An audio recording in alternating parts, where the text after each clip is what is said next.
Hello বন্ধুরা, কেমন আছো তোমরা সবাই? আশা করি সবাই অনেক অনেক ভালোই আছো। তোমাদের ভালোবাসায় আমিও অনেক ভালোই আছি, কারণ তোমরা আমাকে যে পরিমাণ ভালোবাসা দিয়েছ এবং সাপোর্ট দিয়েছ তা আমি কোনোদিন ভুলতে পারবো না। তাই তোমাদের জন্য আরও একটি নতুন গল্প নিয়ে আসলাম। তোমরা পুরো গল্পটা শুনবে, আমি 100% শিওর তোমরা অনেক মজা পাবে। তাই চ্যানেলটি সাবস্ক্রাইব করতে ভুলো না। রাতে রোম্যান্টিক গল্প পড়ে ঘুমানোর পর অনেক সুন্দর একটা স্বপ্ন দেখছিলাম। স্বপ্নে এক রাজপুত্র পক্ষীরাজ ঘোড়ায় চড়ে আমার কাছে আসছে। আমার কাছে এসে আমার দিকে হাত বাড়িয়ে দিচ্ছে। আমি তার হাত ধরতে যাব, তার আগেই অ্যালার্মের শব্দে আমার ঘুম ভেঙে গেল। আমি হিয়া খানম, অনার্স ফার্স্ট ইয়ারে পড়াশোনা করছি। ঘুম থেকে উঠেই ব্রাশ করে একটু নুডলস করে খেয়ে নিলাম। তারপর বেরিয়ে পড়লাম ভার্সিটির উদ্দেশ্যে। আমার হোস্টেল থেকে ভার্সিটি বেশি দূরে নয়, তাই হেঁটে হেঁটেই যাচ্ছিলাম। রাস্তায় হঠাৎ কোথা থেকে একটা গাড়ি এসে আমার গায়ে কাদা ছিটিয়ে দিয়ে গেল। আমি তো রেগেমেগে বলে দিলাম, চোখে দেখতে পান না? দিলেন তো আমার নতুন ড্রেসটা নষ্ট করে। এখন আমি কিভাবে এই ড্রেস পরে ভার্সিটি যাব? আমার কথা বোধহয় গাড়ির ড্রাইভার শুনতে পেল, তাই গাড়ি থামালো। আমি তো ভয়ে থরথর করে কাঁপতে লাগলাম। না জানি ড্রাইভার আমাকে কত কথা শোনাবে। আমার ভাবনাকে ভুল প্রমাণ করে গাড়ি থেকে নেমে এলো এক সুদর্শন যুবক। বয়স 2-5 হবে, দেখতে মাশাল্লাহ। গায়ের রং ফর্সা, উচ্চতায় 5 ফিট 8 ইঞ্চি হবে, সাথে বলিষ্ঠ দেহ। প্রথম দেখাতেই তো আমি পুরো ফিদা হয়ে গেলাম। একটু আগেই যে লোকটাকে এত কথা শোনালাম সেসব আর আমার মনেই নেই। লোক বলবো না, উনি তো একজন রাজপুত্র, আমার স্বপ্নের রাজপুত্র। উনি কিছুক্ষণ আমার দিকে তাকিয়ে থাকলেন, তারপর ভ্রু কুঁচকে বললেন, আপনি রাস্তায় দেখে চলতে পারেন না? আমি অন্ধ হলে আপনি কি? আমি ঝটপট উত্তর দিয়ে দিলাম, আসলে আম সরি, দোষ তো আমারই। আমার দেখে চলা উচিত ছিল।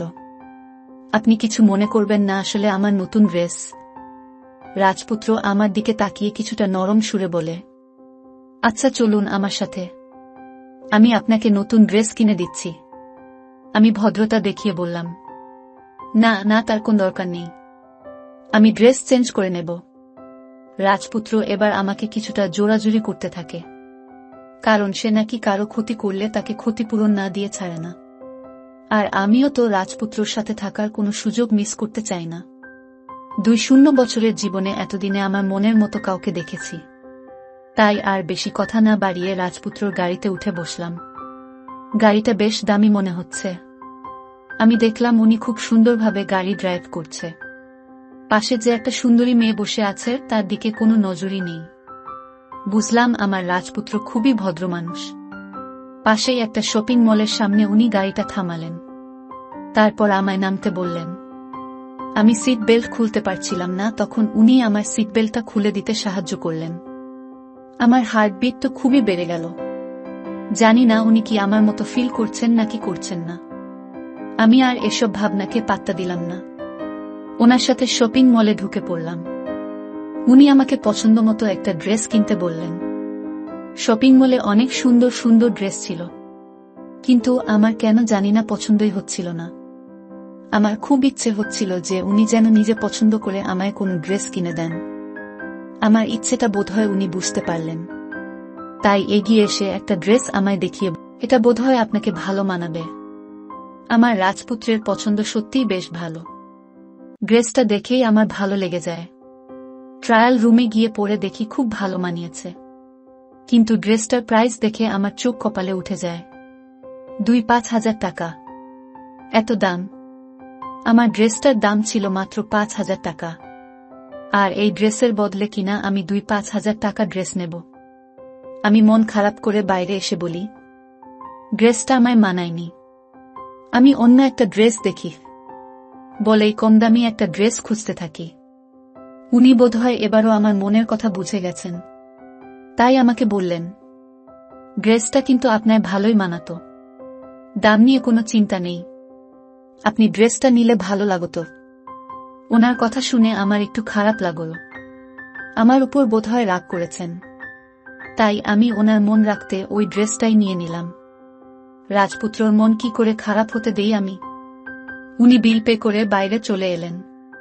বাইরে এসে আমায় বললেন, আমি কি আপনাকে পৌঁছে দেব? আমি বললাম, ধন্যবাদ, তবে আমি একাই যেতে পারব। আমার কথাটা শুনে উনি আর অপেক্ষা না করে গাড়িটা নিয়ে আমার সামনে দিয়ে চলে গেলেন। বোধহয় খুব তাড়ায় আছেন, নিজের উপরে খুব রাগ হচ্ছে। কি দরকার ছিল এতটা ভদ্রতা দেখানোর? আর যদি কখনো রাজপুত্রর সাথে দেখা না হয়। এতদিনে মনের মতো কোনো ছেলেকে পেলাম, কিন্তু তার নাম ঠিকানা কিছুই জানতে পারলাম না। এই এত বড় শহরে কিভাবে খুঁজে পাব তাকে? আর যদি কোনোদিন ওনাকে দেখতে না পাই? সিদ্ধান্ত নিয়ে নিলাম রাজপুত্রকে না পেলে আজীবন কুমারী থাকব। আমি ভার্সিটির গেটে ঢুকতেই পিছন থেকে কেউ আমার চোখ হাত দিয়ে ঢেকে ধরল। অন্য সময় হলে হয়তো আমি খুব রাগ করতাম, কিন্তু আজ আমি আমার রাজপুত্রকে খুঁজে পেয়েছি, তাই আর রাগ করলাম না। আমি বললাম, লিলি ছাড় আমায়।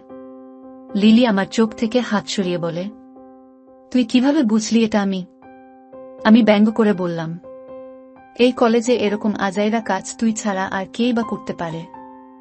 লিলি রাগ করে বলল, তাই আমি আজাইরা কাজ করি, যা আর কোনোদিন তোর সাথে কথা বলবো না। শালি নিজে তো সিঙ্গেল আর আমাকেও জীবনে প্রেম করতে দিলি না। তোর পেছনে ঘুরে আমার জীবনটাই লস হয়ে গেল। আমিও ভাব দেখিয়ে বললাম, তোকে আমার পিছনে ঘুরতে বলেছে কে? তোকে এখন আর আমার সাথে ঘুরতে হবে না। আমি আমার মনের মানুষটাকে মানে আমার রাজপুত্রকে খুঁজে পেয়েছি। লিলি খুব উৎসাহ নিয়ে বলে, কি বললি দোস্ত? আমি কি ঠিক শুনলাম? তোর কাউকে পছন্দ হয়েছে? আমি তো ভেবেছিলাম তুই নিজে চিরকুমারী হবি আর আমাকেও চিরকুমারী বানাবি। ভালোই হলো, এবার তোকে তোর মনের মানুষের হাতে তুলে দিয়ে আমিও নিজের মনের মানুষ খুঁজে দেব। তা তোর মনের মানুষটার নাম কি? আমি বললাম, জানি না। লিলি আবার বলল, ফোন নম্বর কিংবা ঠিকানা? আমি হতাশ হয়ে বললাম, এগুলো জানি না। লিলি এবার রেগে আমায় বলে, ফাজলামি করো মামুনি? কিছুই যখন জানো না তখন জানোটা কি? প্রেম করবে অথচ নিজের উর্বি প্রেমিকের সম্পর্কে কিচ্ছু জানো না? তোমার দ্বারা পড়াশোনাই হবে, প্রেম আর হবে না। সারাদিন বসে বসে রোম্যান্টিক গল্প পড়লে এমন, এটা বোধহয় আপনাকে ভালো মানাবে। আমার রাজপুত্রের পছন্দ সত্যিই বেশ ভালো। ড্রেসটা দেখেই আমার ভালো লেগে যায়। ট্রায়াল রুমে গিয়ে পরে দেখি খুব ভালো মানিয়েছে, কিন্তু ড্রেসটার প্রাইস দেখে আমার চোখ কপালে উঠে যায়। 2-5 হাজার টাকা। এত দাম? আমার ড্রেসটার দাম ছিল মাত্র 5,000 টাকা, আর এই ড্রেসের বদলে কিনা আমি 2-5 হাজার টাকা ড্রেস নেব? আমি মন খারাপ করে বাইরে এসে বলি, ড্রেসটা আমায় মানায়নি, আমি অন্য একটা ড্রেস দেখি।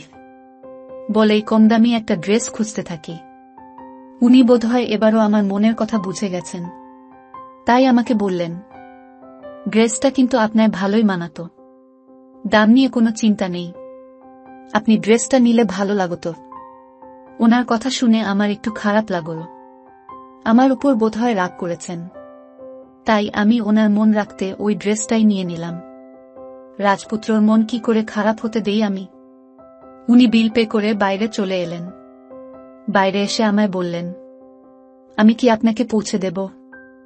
আমি বললাম, ধন্যবাদ, তবে আমি একাই যেতে পারব। আমার কথাটা শুনে উনি আর অপেক্ষা না করে গাড়িটা নিয়ে আমার সামনে দিয়ে চলে গেলেন। বোধহয় খুব তাড়ায় আছেন, নিজের উপরে খুব রাগ হচ্ছে। কি দরকার ছিল এতটা ভদ্রতা দেখানোর? আর যদি কখনো রাজপুত্রর সাথে দেখা না হয়? এতদিনে মনের মতো কোনো ছেলেকে পেলাম, কিন্তু তার নাম ঠিকানা কিছুই জানতে পারলাম না। এই এত বড় শহরে কিভাবে খুঁজে পাব তাকে? আর যদি কোনোদিন ওনাকে দেখতে না পাই? সিদ্ধান্ত নিয়ে নিলাম রাজপুত্রকে না পেলে আজীবন কুমারী থাকব। আমি ভার্সিটির গেটে ঢুকতেই পিছন থেকে কেউ আমার চোখ হাত দিয়ে ঢেকে ধরল। অন্য সময় হলে হয়তো আমি খুব রাগ করতাম, কিন্তু আজ আমি আমার রাজপুত্রকে খুঁজে পেয়েছি, তাই আর রাগ করলাম না। আমি বললাম, লিলি ছাড় আমায়। লিলি আমার চোখ থেকে হাত সরিয়ে বলে, তুই কিভাবে বুঝলি এটা আমি? আমি ব্যঙ্গ করে বললাম, এই কলেজে এরকম আজাইরা কাজ তুই ছাড়া আর কেই বা করতে পারে? লিলি রাগ করে বলল, তাই আমি আজাইরা কাজ করি, যা আর কোনোদিন তোর সাথে কথা বলবো না। শালি নিজে তো সিঙ্গেল আর আমাকেও জীবনে প্রেম করতে দিলি না। তোর পেছনে ঘুরে আমার জীবনটাই লস হয়ে গেল। আমিও ভাব দেখিয়ে বললাম, তোকে আমার পিছনে ঘুরতে বলেছে কে? তোকে এখন আর আমার সাথে ঘুরতে হবে না। আমি আমার মনের মানুষটাকে, মানে আমার রাজপুত্রকে খুঁজে পেয়েছি। লিলি খুব উৎসাহ নিয়ে বলে, কি বললি দোস্ত? আমি কি ঠিক শুনলাম? তোর কাউকে পছন্দ হয়েছে? আমি তো ভেবেছিলাম তুই নিজে চিরকুমারী হবি আর আমাকেও চিরকুমারী বানাবি। ভালোই হলো, এবার তোকে তোর মনের মানুষের হাতে তুলে দিয়ে আমিও নিজের মনের মানুষ খুঁজে দেব। তা তোর মনের মানুষটার নাম কি? আমি বললাম, জানি না। লিলি আবার বলল, ফোন নম্বর কিংবা ঠিকানা? আমি হতাশ হয়ে বললাম, এগুলো জানি না। লিলি এবার রেগে আমায় বলে, ফাজলামি করো মামুনি। কিছুই যখন জানো না তখন জানোটা কি? প্রেম করবে অথচ নিজের উডবি প্রেমিকের সম্পর্কে কিচ্ছু জানো না? তোমার দ্বারা পড়াশোনাই হবে, প্রেম আর হবে না। সারাদিন বসে বসে রোম্যান্টিক গল্প পড়লে এমন। এখন তুমি কি ভাবছো গল্পের নায়ক নায়িকার মতো তোমাদের আবার কোনোভাবে দেখা হবে? এসব স্বপ্ন দেখা বন্ধ করো। আমাকে আগে পুরো ঘটনাটা বলতো, ছেলেটা কে আর কিভাবে তোর সাথে পরিচয় হলো? আমি এবার লিলিটা পুরো ঘটনা খুলে বলি। লিলি আমার সব কথা শুনে মাথায় হাত দিয়ে বলে, আমার সব বোঝা হয়ে গেছে। তুই চিরকুমারী থাকবি আর আমাকেও চিরকুমারী করে রাখবি। বেটি, এত বড় শহরে কোথায় খুঁজে পাবি ছেলেটাকে? তোর কপালে রাজপুত্র নেই। শেষে দেখবি তোর মা বাবার পছন্দ মতো কোনো টাকলা বুড়োকে বিয়ে করতে হবে। লিলির কথা শুনে আমি ভীষণ রেগে গেলাম। তারপর বললাম, যদি ভাগ্যে থাকে আমাদের আবার দেখা হবে, দেখে নিস। লিলি আর কিছু বলল না, শুধু আমার দিকে তাকিয়ে মিটি মিটি হাসল। হয়তো আমায় পাগল ভাবছে, কিন্তু আমি ওর ভাবনাকে পাত্তা দিলাম না। আমার কেন জানি বারবার মনে হচ্ছিল রাজপুত্র আমারই হবে। একটু এগিয়ে যেতেই আমি অবাক হয়ে তাকিয়ে থাকি। আমার সামনে দাঁড়িয়ে আছে। একটু এগিয়ে যেতেই আমি অবাক হয়ে তাকিয়ে থাকি। আমার সামনে দাঁড়িয়ে আছে আহসান ভাই। উনি আমার বাবার বন্ধুর ছেলে। তার থেকে বড় পরিচয়, উনি আমাদের ভার্সিটির একজন লেকচারার।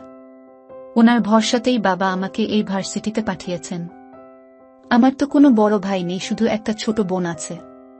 আহসান ভাইকে বাবা ছোটবেলা থেকে নিজের ছেলের মতোই ট্রিট করে, আর আহসান ভাইও আমার উপর অধিকার ফলানোর চেষ্টা করে। আহসান ভাইকে আমার খুব একটা ভালো লাগে না। সকাল সকাল কথা শুনতে চাই না। আমি লিলির হাত ধরে এগিয়ে যেতে থাকি। আহসান ভাই আমায় থামিয়ে বলে, হিয়া, তুই এটা কেমন ড্রেস পরেছিস? খুব দামি মনে হচ্ছে। এত দামি ড্রেস কোথায় পেয়েছিস? আমি ভয়ে ভয়ে বললাম, এটা তো আমি নিজেই কিনেছি। এটা মোটেই তেমন দামি নয়। আমাকে কি গাধা পেয়েছিস? আমি কাল তো তোর জন্য এই ড্রেসটাই। কিছু বলতে গিয়ে আহসান ভাই থেমে গেল। তারপর আবার রাগী চোখে তাকিয়ে বলল, প্রেম করছিস তাই না? নিশ্চয়ই বয়ফ্রেন্ড গিফট করেছে। আঙ্কেলকে কি জানাবো? আহসান ভাইয়ের কথা শুনে খুব ভয় পেয়ে গেলাম।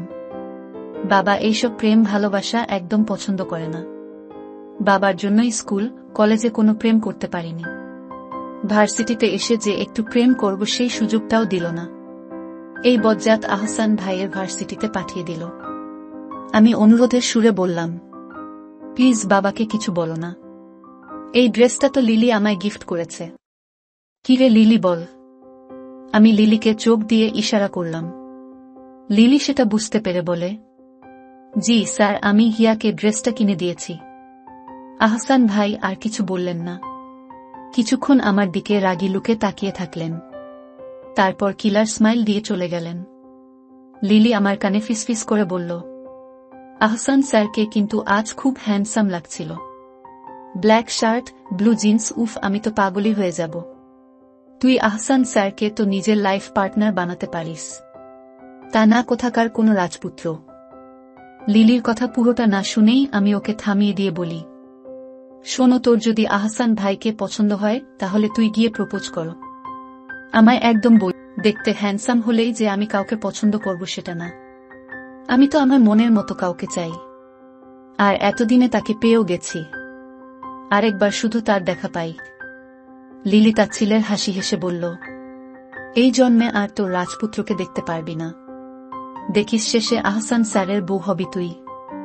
লিলির মাথায় একটা গাঁটটা মেরে বলি, যদি বিয়ে করি আমার রাজপুত্রকেই করব। আর আহসান ভাই, উনি যদি পৃথিবীর শেষ মানুষ হয় তবুও ওনাকে বিয়ে করব না। লিলির সাথে কথা বলতে বলতেই ক্লাসে প্রবেশ করলাম। সবার আগেই আহসান ভাইয়ের ক্লাস। উনি আবার ইংরেজির লেকচারার। শিক্ষক হিসেবে উনি যথেষ্ট ভালো, তবে ভীষণ রাগী। তাই আমার ওনাকে একটুও ভালো লাগে না। কিছুক্ষণের মধ্যেই উনি ক্লাসে আসেন। তারপর ওনার লেকচার শুরু করেন। ক্লাস শুরুর 5 মিনিট পর আমার আরেক বান্ধবী তৃপ্তি হাঁপাতে হাঁপাতে এসে বলে, may I come in sir? No. ঘড়িতে দেখেছ কয়টা বাজে? তুমি পুরো 5 মিনিট লেট। আর আহসান রহমান কত পাংচুয়াল সবাই জানে। যার মধ্যে সময়ের কোনো হিসাব নেই তাকে আমি পছন্দ করি না। আসলে রাস্তায় খুব জ্যাম ছিল। আর মাত্র 5 মিনিটই তো লেট হয়েছে। Keep your mouth shut. 5 মিনিট মাত্র। Are you crazy? 5 মিনিট মানে জানো কি? 300 সেকেন্ড। এক একটা সেকেন্ড কতটা গুরুত্বপূর্ণ জানো তুমি? কোনো অজুহাত চলবে না। আজ আমি কিছুতেই তোমায় ঢুকতে দেব না। যদি ক্লাস করতে চাও বাইরে দাঁড়িয়ে ক্লাস করতে হবে। No more excuse. তৃপ্তির মুখের দিকে তাকাতেই বজ্জাত আহসান ভাইয়ের উপর রাগ আরো বেড়ে গেল। বেচারি কতদূর থেকে প্রতিদিন ভার্সিটি আসে। একদিন একটু লেট হয়েছে জন্য এত কথা শোনাতে হবে। ইচ্ছে করছে আহসান ভাইয়ের মাথায় এই ঘড়িটা ছুঁড়ে মারতে।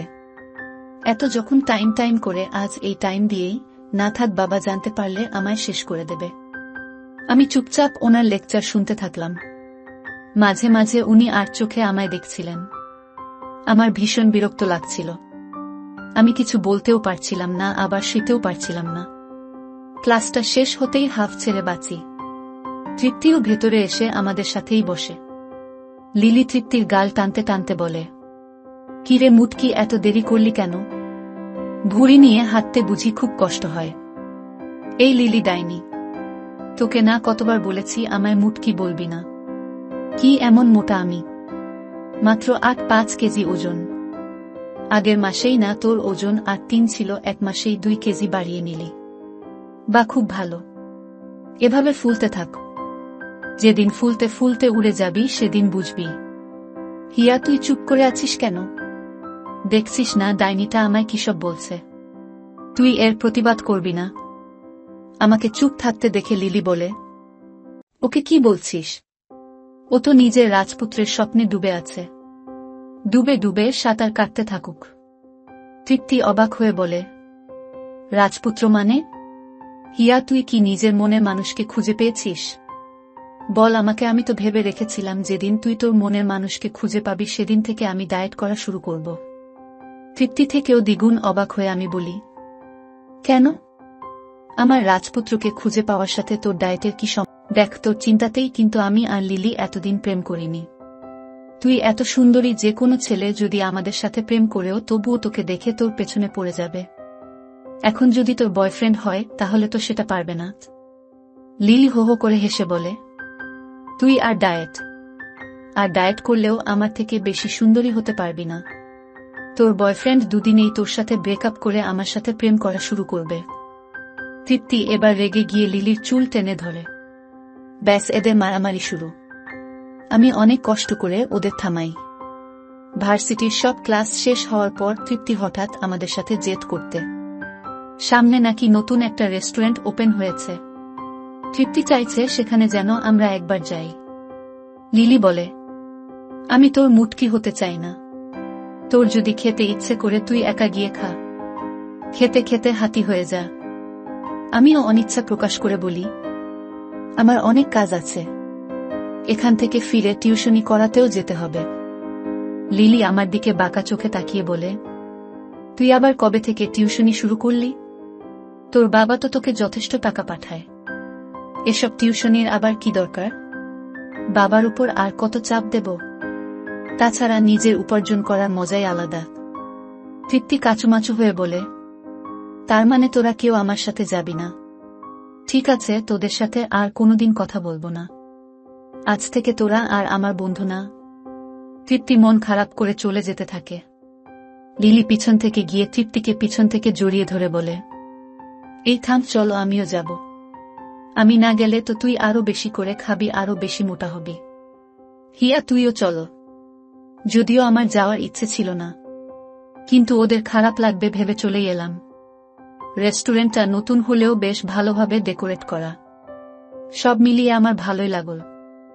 ভেতরে গিয়ে বসতে একজন ওয়েটার এসে বলল, ম্যাম কি অর্ডার করবেন? লিলি বলে, আমার জন্য সালাদ আর 2 প্লেট ফ্রাইড রাইস সাথে চিকেন তান্দুরি। তৃপ্তি লিলিকে বলে, তুই কি সালাদ ছাড়া আর কিছু চোখে দেখিস না? এত ডায়েট করে কি হয়? লিলি মৃদু হেসে বলে, আমি তো ওর মতো মুটকি হতে চাই না, তাই কম করে খাই। ওদের কথার মাঝখানেই আমার চোখ আটকে যায় আমাদের পাশের টেবিলে। ব্লু টি শার্ট, কালো জিন্স পরে বসে আছে আমার রাজপুত্র। এত তাড়াতাড়ি যে ওনার সাথে আবার দেখা হয়ে যাবে বুঝতেই পারিনি। মনে মনে তৃপ্তিকে অনেক ধন্যবাদ দিলাম আমাকে এখানে নিয়ে আসার জন্য। আমার খুব ইচ্ছে হলো ওনার সামনে গিয়ে সকালের ঘটনার জন্য ওনাকে ধন্যবাদ জানিয়ে ওনার নাম পরিচয় সব জেনে নেব। আমি উঠতে যাব, তখনই একটি মেয়ে এসে আমার রাজপুত্রকে পিছন থেকে জড়িয়ে ধরে বলল, হাই আদিত্য বেবি। আমি উঠতে যাব, তখনই একটি মেয়ে এসে আমার রাজপুত্রকে পিছন থেকে জড়িয়ে ধরে বলল, হাই আদিত্য বেবি। আদিত্য নামটা খুব সুন্দর, কিন্তু এই মেয়েটা একেবারেই জঘন্য। আমার রাজপুত্রকে আবার ঢং করে বেবি ডাকা হচ্ছে। রাগে আমার মাথা গরম হয়ে যাচ্ছে। যখনই আমি রেগে যাই তখনই পানি খাই ঠান্ডা হওয়ার